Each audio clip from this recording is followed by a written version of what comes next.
there are rules. I've lived my whole life in a remote valley in Wyoming County, West Virginia, deep within the Appalachian Mountains. It's a place so secluded that most people don't even know it exists on a map. Only a few families live here, surrounded by dense and treacherous forests. There are no neighborhoods, no sidewalks, and certainly no kids trick-or-treating on Halloween night. For us, Halloween isn't a holiday. It's a challenge. My family, like the others who have lived here long enough, understands the importance of following a strict set of rules on Halloween night. These aren't traditions or superstitions, they're a matter of survival. Those who don't follow these rules don't live long enough to tell about it. Our rules go beyond just locking doors or avoiding dark corners. They are precise, and they exist for reasons tied to events we don't speak of. My father often said these rules have been around since my great-grandmother's time, from when people came to these mountains from Scotland, still believing in ancient laws, whether it's spirits, something else lurking outside, or things too ancient to have a name. Halloween night here is always a game between life and death. Each rule gives you a slim chance to survive until dawn. The first time I broke a rule, I learned why they exist, and I'll never forget it. Each October, around the second week, the rules are posted on the fridge. We live by them. My family takes them seriously, not just for the kids' safety. These rules are for everyone. Breaking even one puts us all at risk. Here's how they go. Rule 1. If you hear 3 knocks on the back door after sundown, don't answer. Rule 2. If you hear a single loud knock, open the door, but don't look at the figure standing there. Hand over a basket of freshly baked bread and wait until you hear footsteps leaving before closing the door. Rule 3. If you hear your name called from the forest, don't respond. Rule 4. If you see a figure wearing a wide-brimmed hat at the edge of the woods, don't look for more than a second. Rule 5. If you hear chains dragging across the ground, sprinkle salt on all the windowsills and doorsteps within 1 minute. Rule 6. If a candle is burning in the abandoned Anderson cabin on the hill, stay indoors, no matter what happens. These rules weren't made up. They were passed down because terrible things have happened. People vanished, others died, and strange things occurred. That's just the way it is. I remember one year long ago, when Halloween coincided with a full moon. The air felt different, thick with tension. My dad had a sense that something bad was coming. You could feel it pressing around you like something breathing down your neck. Dad told us to prepare everything early. "Salt the windows now," he ordered, standing by with a worried expression. "We're not waiting for the sound of chains." I followed his instructions without question, salting every windowsill and door threshold. My brother baked bread in preparation for the second rule, the one we all dreaded most. This rule forced us to face whatever knocked, whatever was standing out there. We never knew who or what it was, but we knew that if we didn't offer bread, or if we dared to look, things wouldn't end well. By early evening, the house was fortified, and the bread sat cooling on the table, its aroma filling the kitchen. The fire was stoked, and my father sat with his shotgun on his lap, as he did every Halloween. My brother Isaac sat closest to the window, occasionally glancing outside. We still had about 3 hours until nightfall. The rules were clear. Trouble only began after dark, but the waiting was the worst part. The longer we waited, the more anxious we grew. "Did we use enough salt this year?" Isaac asked in a low voice. Dad didn't reply, just stared into the fire, gripping his gun tightly. That was answer enough. The first knock came just after sunset. A slow, deliberate knock. Isaac and I froze, staring at the door. Dad stood up, signaling for us to stay silent. My heart pounded in my chest. It was time to follow the second rule. Without a word, Dad took the basket of bread from the counter, still warm. He walked to the door, placing his hand on the knob. "Remember," he said, his voice low and steady. "Don't look." He opened the door just enough to pass the basket through, eyes fixed on the floor. The scent of bread wafted outside, and I heard a faint rustling on the porch. Someone or something was standing there. Out of the corner of my eye, I caught a glimpse of a shadow, a blurred shape stretching across the porch, but I didn't dare look closer. Dad's hand shook slightly as he held out the basket, his heartbeat steady but tense. Moments passed in silence. Then heavy footsteps, slow and deliberate, moved away from the porch.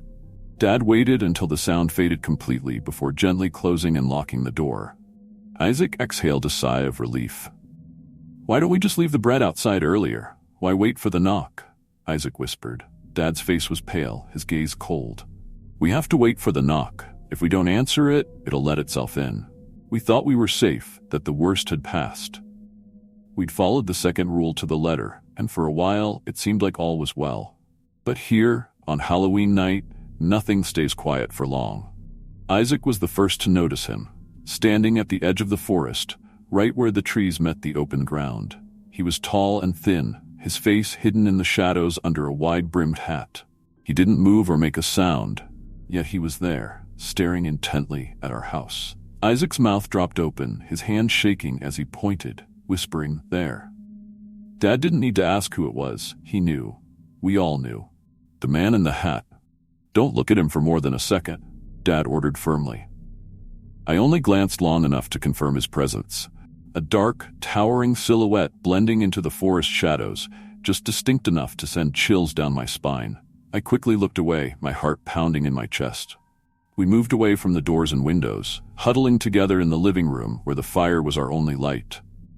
Outside, the man in the hat stood motionless at the edge of the bushes as night continued to deepen. It was well past midnight when we finally heard the sound of chains. At first, just the faint clinking of metal from far away, like it could have been the wind. But the sound grew louder and closer until there was no mistaking it. Chains dragging across the gravelly ground outside. Isaac's face went pale as he looked at me, his eyes wide with terror. "Salt," he whispered. Dad nodded, tense. "Check it now," he said. I stood up slowly, trying to steady my trembling legs. I moved around the house, checking each windowsill and doorframe. The lines of salt remained undisturbed, untouched. The chains outside continued to scrape closer and closer, but we didn't dare open the door, didn't dare look. We sat together in the flickering firelight, listening to the chains until the first rays of dawn finally broke through the windows. We made it through that night, narrowly. The man in the hat vanished, and the chains fell silent. But as morning light slipped in, I glanced toward the old Anderson cabin up on the hill, and there, a candle still burned behind the window. The rules were very clear. When a candle burns in the Anderson cabin, you stay indoors. No exceptions, no excuses, not even as dawn breaks and birds begin to sing. The sight of that candle still fills me with dread. We had to wait until it burned out before we could venture outside. That's how it is here. The rules aren't just for following, they keep you alive. And if you're wise, you won't question them. Sometimes, not knowing is better.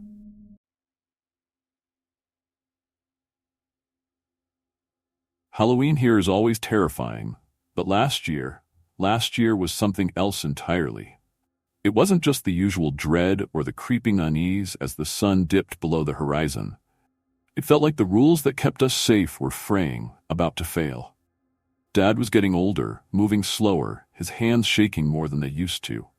We all knew it, but no one said anything. We just followed the rules as always, hoping it would be enough. We spent the day preparing, salting the windows, baking bread, doing everything by the book. Isaac and I paced around nervously, checking and triple-checking everything. With Dad's age showing more every day, we felt a new weight on our shoulders. As dusk came, dark clouds rolled in from the west, swallowing the last rays of light faster than usual. By nightfall, the fire was flickering low, and the house lay steeped in shadows. Dad sat in his usual spot by the door, shotgun across his lap, a fresh basket of bread at his side. We sat in silence, hearts pounding, casting anxious glances at the windows, bracing ourselves for the sight of the man in the hat or the sound of dragging chains. Then it came, a loud, deliberate knock. Dad stood up as he always did. "Stay here," he murmured, lifting the basket with trembling hands. His face was pale, but his voice stayed calm. Isaac and I exchanged a glance, nervous as Dad walked to the door. Just like every year, I stared at the floor, focusing on the crackling fire, trying to shove down the heavy fear pressing on my chest. He opened the door just enough to slide the basket through without looking outside. But this time something went wrong.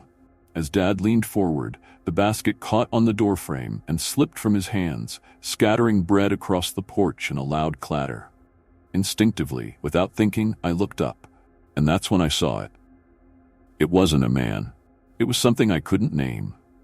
It stood hunched forward, impossibly tall, with limbs too long and skin stretched tight over jutting bones in unnatural angles. Its face was hollow and skull-like, with a pale, taut surface and huge, wild eyes. No mouth, only a dark, gaping chasm that let out an unearthly scream. It sounded like metal scraping against rock, only worse, boring into my mind and making my vision blur. Before I could scream, it lunged forward, its bony, claw-like hand seizing Dad by the collar. In an instant, it dragged him off the porch, pulling him toward the forest. The horrible sounds of his body scraping along the ground, his cries blending with that creature's inhuman scream, filled the air. Isaac was the first to react, screaming in horror. I was frozen, my mind struggling to process what was happening, but Isaac's scream snapped me out of it. "Dad!" Isaac bolted for the door, and I followed, legs shaking, heart pounding. We raced outside, into the cold night air, toward the edge of the forest, where we could still hear Dad's fading cries. But before we could take more than a few steps, I saw it, the candle flickering in the window of the old Anderson house. My blood went cold. We had broken a rule. We were outside while the candle was still burning. I grabbed Isaac's hand, pulling him back. "Wait," I whispered, my voice barely steady. At that moment, the Anderson house door flew open with a furious bang, as though something unseen and enraged was about to rush out, something we had disturbed by stepping outside. "We have to go," I yelled, dragging him back to the house. We rushed inside, slamming the door behind us, and I fumbled with the lock, hands shaking. The shotgun lay on the floor next to Dad's chair, but against something like that, it seemed useless. But the night wasn't over. We huddled in the living room, trembling, waiting for the next rule to break. Isaac clutched his hands together, struggling to steady his breathing. I stared at the door, half expecting it to burst open. Then we heard it again. The dragging of chains, drawing closer, metal scraping against the ground as it approached. Clutching the salt bag, I prepared to check the lines we'd laid earlier. The chains scraped right up to the front door, metal grating against the wooden steps. I kept telling myself the salt line would hold. It always had, or so I thought. Isaac noticed it first. We hadn't resalted after we came back in.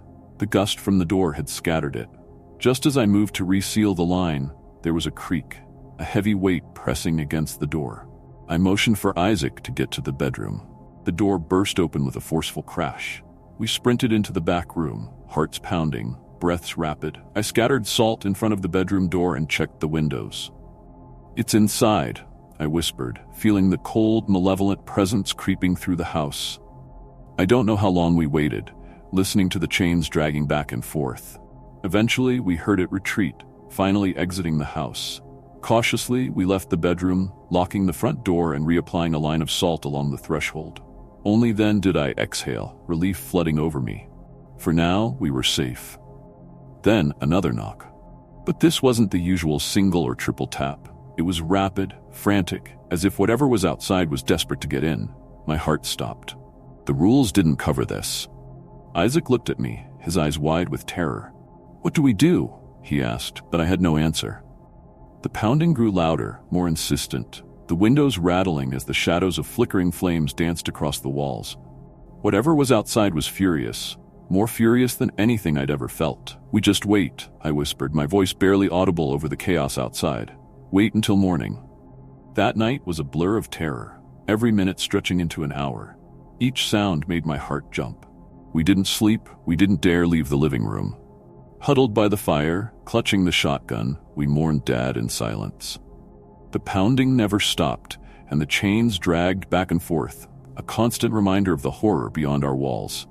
All night, the candle in the Anderson house flickered in the distance, a warning we had ignored. But somehow, we survived.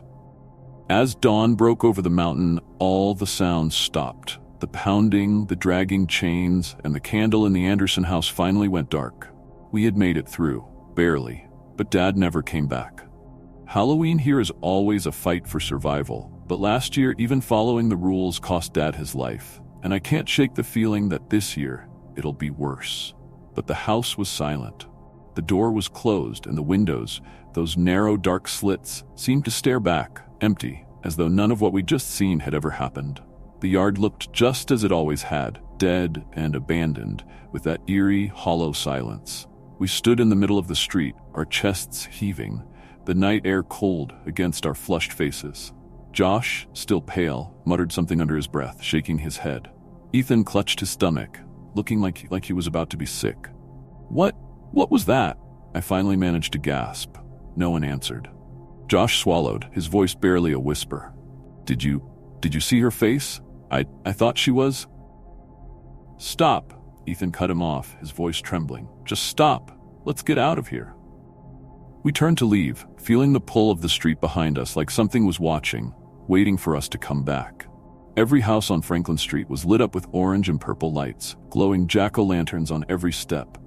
But the Mallow house had no lights, no decorations. It was as dark as ever, as if it existed in another world, separate from all the Halloween cheer around it. As we passed the other kids still laughing and darting through the streets, I tried to shake off the image of Mrs. Mallow, if that was even who it had been. Her sagging skin, her twisting body, that horrible, empty gaze. And her voice. Or whatever that sound was that came from her. None of us spoke on the walk home. I kept glancing over my shoulder, half expecting to see her crawling down the street, her twisted limbs pulling her along. But the only thing I saw was the glow of Halloween lights fading into the distance, and the quiet houses as we moved farther and farther from Franklin Street. When we finally got to my house, we stopped. Josh forced a weak smile, trying to act as if it was no big deal. Hey, it's just Halloween, right? He laughed, but it came out shaky, like he was trying to convince himself. Just some creepy old people trying to scare kids. Yeah, Ethan mumbled, but he didn't look convinced. I forced myself to nod, but the weight of what we'd seen settled in my chest like a stone. Something was wrong with that house, with Mr. and Mrs. Mallow. Something beyond just Halloween decorations or cheap scares. And as I climbed into bed that night, the memory of her face, that hollow, soulless face, stayed with me, lingering just beneath the surface of my thoughts. The next morning, Halloween decorations were gone from Franklin Street, and the neighborhood looked normal again. But the Mallow house stood exactly as it had, dark and untouched, as if it were waiting for the next Halloween night, waiting for someone else to knock. And I knew one thing for certain: next year I'd never go near that house. The walk home was silent. None of us dared to speak, each step taking us further from the terror of the Mallow house. But the memory lingered like a dark cloud overhead. Joss, who usually couldn't go 5 minutes without making a joke or some remark, stayed uncharacteristically quiet, his eyes fixed on the ground. Ethan's face was pale, and his hands were shoved deep into his pockets, trembling slightly. For the first time, we looked more like kids again, stripped of the bravado Halloween usually inspired. When we reached the familiar, well-lit streets, the warmth of other kids' laughter and the glow of jack-o'-lanterns should have brought some relief, but it didn't. All I could see was the image of Mrs. Mallow, her skeletal frame crumpling, her vacant eyes tracking us in the darkness. It was like we'd touched something forbidden, something that wasn't meant for the living. I swallowed hard, feeling my chest tighten. Finally, Joss broke the silence, his voice low and barely more than a whisper. Are we telling anyone about this? His eyes darted to me, then to Ethan. Ethan shook his head immediately, his gaze distant. No way. What are we even supposed to say? That we saw? Whatever that was? They'll think we're crazy or lying. I say we forget it. I nodded slowly, though a part of me knew forgetting wouldn't be easy. Maybe it was just a weird prank, I suggested, though even I didn't believe it. You know, something to scare trick-or-treaters. Like, maybe it wasn't real. Sure, Joss muttered, his voice hollow. Maybe it wasn't real. But we all knew what we'd seen. It wasn't the type of thing you could explain away as a prank. Halloween night faded slowly into silence, and we each went our separate ways, retreating into our homes, hoping sleep would come. Yet even as I lay in bed later, my mind wouldn't stop replaying the scene. The creaking door, the raspy voice, the way Mrs. Mallow's bones had shifted and twisted beneath her skin. I kept telling myself it was over, that I was safe in my room, that none of it could harm me. But as I closed my eyes, the darkness was alive with memories I couldn't shake. And deep down, I knew that Halloween would never feel the same again. When I walked back home that night, Halloween felt like it had ended in more ways than one. Our parents were still in the living room, laughing and talking with friends, utterly oblivious to the horror we had just experienced. The familiar sound of their voices, the smell of hot cider and warm cookies, it felt surreal, like we were slipping back into a dream that didn't match the nightmare we had escaped. For a brief moment, I wondered if we had imagined it all, but I knew we hadn't. Mrs. Mallow's face, her hollow, staring eyes, stayed sharp in my mind, like a photograph burned in my memory. Joe barely muttered a good night as he went up to his room, Yen and I trailing behind in silence. Once there, we didn't bother unrolling the sleeping bags or changing out of our costumes. We just lay down, side by side, staring blankly at the ceiling. Too exhausted to talk, but too wired to close our eyes. Every little sound in the house, the creak of floorboards, the distant hum of the refrigerator, made me jump. Each reminded me of the wet, hollow thud of Mrs. Mallow hitting the floor, the way her twisted body had moved. It felt like hours before sleep finally overtook us. But even then, my dreams were fragmented and nightmarish. Dark hallways, shadowy figures, faces hidden behind taut, decaying masks. And those hollow eyes, they followed me everywhere, lurking just out of sight, watching from the shadows. The next morning, we acted as though nothing had happened. None of us brought up the Mallow house. Joss was quieter than usual, his usual grin gone, replaced with a hollow look. Ethan mumbled an excuse about having to help his dad with chores and left early, but I knew he just wanted to escape. I went home soon after, stepping into the sunlight with a feeling that the darkness hadn't entirely lifted. A week later, the town received the news. Mr. and Mrs. Mallow were dead. The police had found Mr. Mallow in his armchair, his body long decomposed. He had been dead for at least a month. But Mrs. Mallow, they found her upstairs in a rocking chair, already reduced to almost nothing. The coroner claimed she had been dead for over a year. I didn't know what to think. We had seen her move, heard her voice rasp out in the dark, her twisted limbs dragging across the floor. None of us could explain it. Joss refused to talk about it at all, and Ethan seemed to shut down whenever the house came up. We just moved on, falling back into our lives as if that night was nothing but a shared nightmare. But I could never fully let go. Sometimes, when I was alone at night, I'd hear it again. The sickening thud of her body hitting the ground, the strange, desperate sounds she made as she crawled. The Mallow house sat abandoned, a shadow on Anand Street, its windows boarded up, its walls sagging in decay. No one wanted to go near it, and every Halloween since, as the leaves started to fall and that familiar chill set in, my mind would drift back to that night. The image of her face, those hollow eyes watching us from the darkness, lingered like an unwanted memory. I never went trick-or-treating again. Halloween had lost its thrill, its wonder. That night at the Mallow house had changed something in me, left me haunted by things I couldn't explain, memories I didn't want but could never truly shake.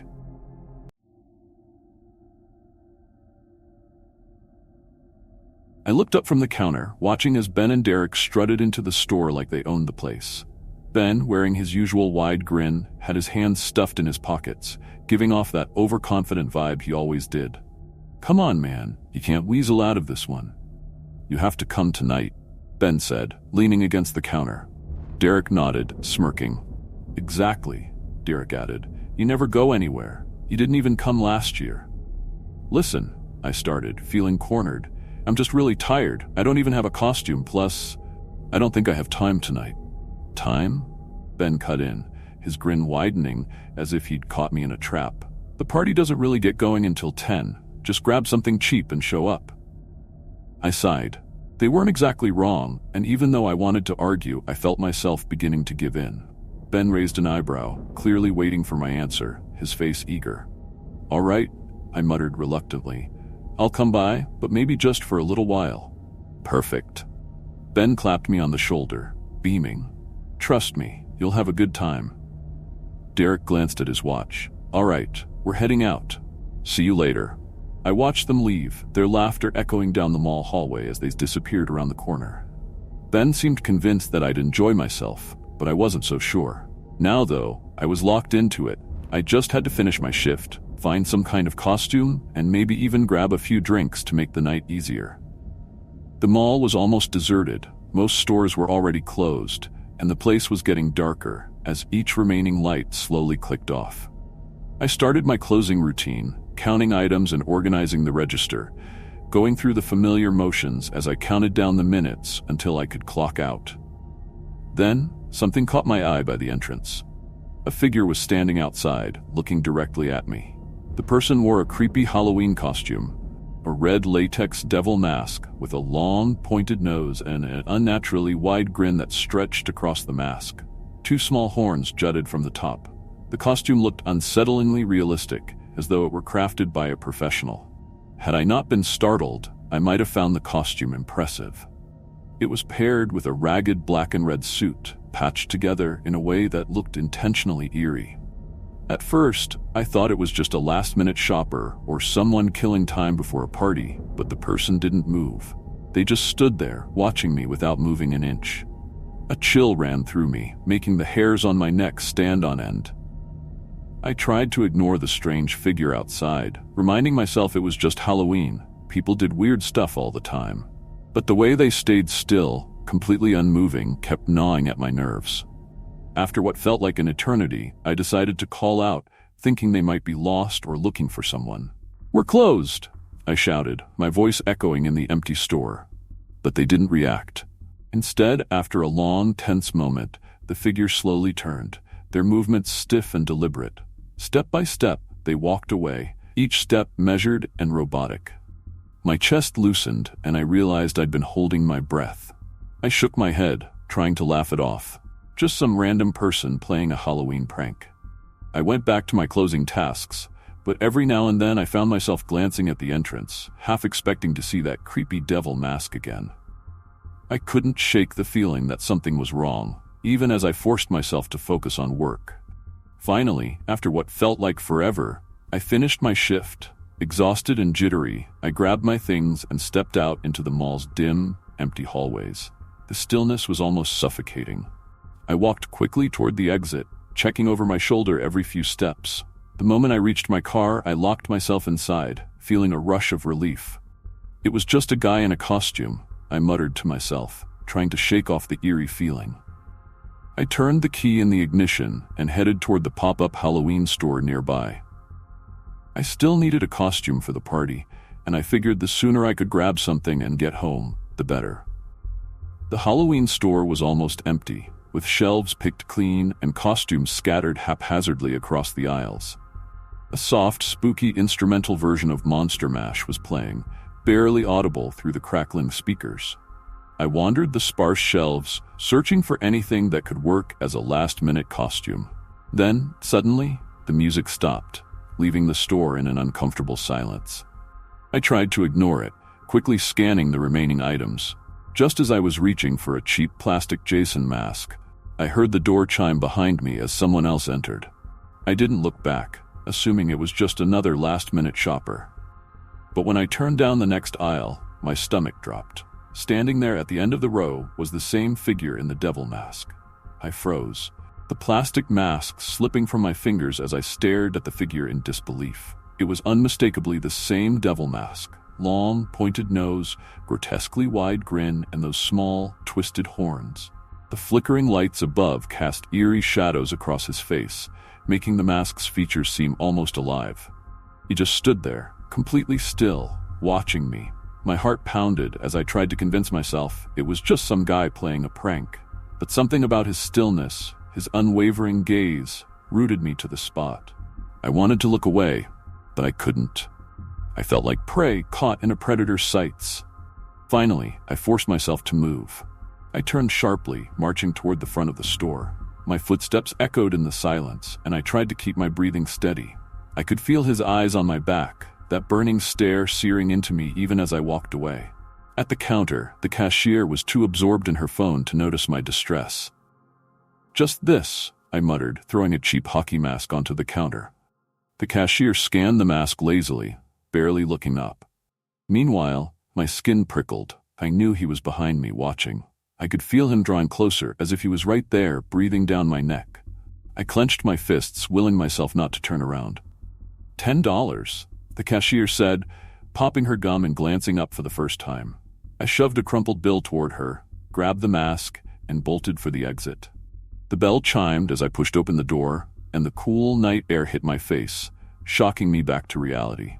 I exhaled, feeling a slight relief as I hurried to my car, almost afraid to look back. But I couldn't resist. Just before I got into my car, I stole a quick glance at the store entrance. He was gone. The doorway was empty, and inside, the store looked just as it had when I'd walked in. Half-empty aisles and dim lighting, like nothing out of the ordinary had happened. I let out a shaky breath, telling myself it was just some stranger messing with me. It was Halloween, after all. I climbed into my car and drove off, trying to push the unsettling encounter out of my mind. By the time I arrived at Ben's house, the party was in full swing. Music blared from inside, and costumed partygoers filled the yard, laughing and drinking. I put on the hockey mask, hoping it would help me blend in enough to forget the strange man in the devil mask. But as I stepped into the crowded living room, my nerves wouldn't settle. I forced myself to shake off the lingering unease and blend into the chaos around me.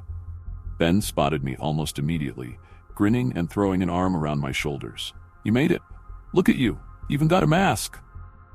He laughed, handing me a plastic cup filled with beer. I took a swig, hoping it would help me relax.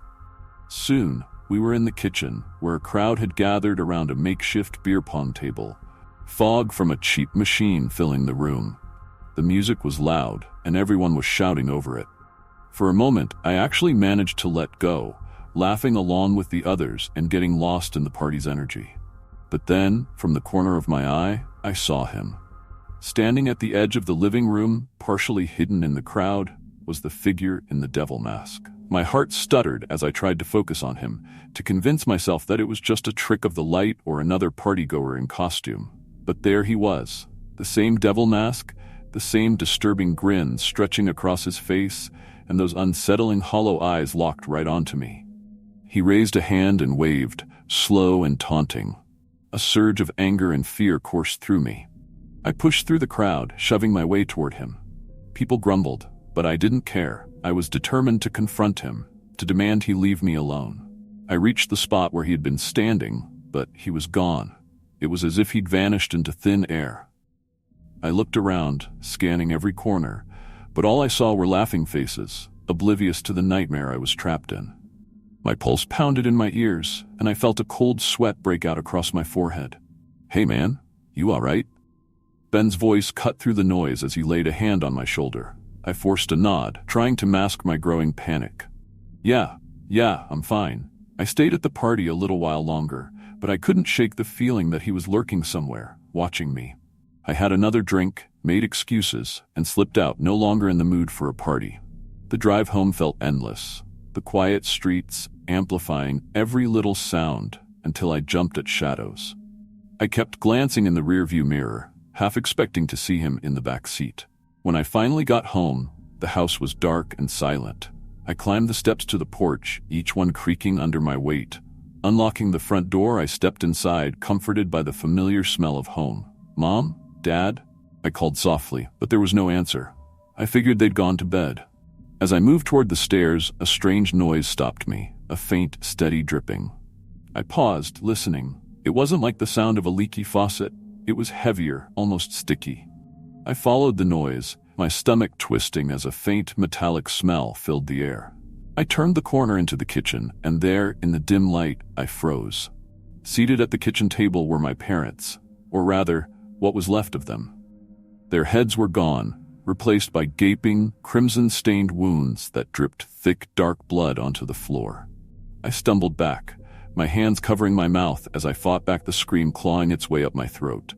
In the corner of the room, almost hidden in the shadows, stood the man in the devil mask. He held both of my parents' severed heads by their hair, blood dripping from them in a steady, nauseating rhythm onto the tiled floor. He stared at me, his gaze piercing through the mask, a horrible, frozen smile stretching from ear to ear. The world seemed to tilt, my vision swimming as he raised his trophies, displaying them with a sick sense of pride. Paralyzed, I couldn't breathe, couldn't scream. I backed away slowly, my gaze locked with his, unable to break free. He didn't move a muscle, only stood there in that mask, watching me as if savoring my horror. I stumbled backward, breaking into a run, fleeing the house, the dripping sound haunting me with each step. When I finally called the police, my voice was barely a whisper, struggling to explain what I'd seen. They arrived quickly, but by the time they entered the house, the masked man was gone. The officers found no trace of him, just my parents, and a house filled with horror. The report was filed as a brutal home invasion. But I knew the truth. He'd been watching me all night, lurking, waiting. He wanted me to see, wanted me to know he had chosen me for a reason. And every Halloween